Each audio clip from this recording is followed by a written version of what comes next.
şehir karışında.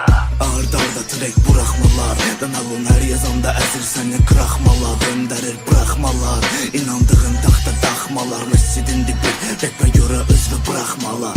Bax belə, emsi qanı sümürmüşəm bax melə, bunu bəstələ bax delə, özümə deyinirdim və yazıb bəstələdim. Kimsə öyrədə bilməz belə yox bəs belədir. Rapimdə məna yoxdur, texnikamda 0-6. Brutal vokal deyil, toxta səsi çığırıb aldın. Əl tutub qaldırardım, dəymədim yıxılı qaldı. Hərdən şeytan deyir tab evindən yoxlu qaldır. Abdest al, önümə çıxmaq üçün dürüst ol. Bu mənim əsərimdir, deyil qırmızı Winston. Dilimdə pistol, hər qafiyəmsə risk olur. Sən duymadın amma trek başdan ayağa dist olur. Mən əmin sənətkaram, 7-dən pay etmişəm. Bilir məni ciddi rapi cəmatıma pay etmişəm. Bir qram fəlsəfə yox, amma həd səfada qəlizdiyim. Məlun rapdən üzdənir, ağları təmizləyir. Bu mənim müharibəmdir və hələ də davam edir. Sətirlərin qamisteri, bilirsənmi dava nədir? Nə demək əlbəyaxa gedib düzbəyiz söhbətə nə biləsən?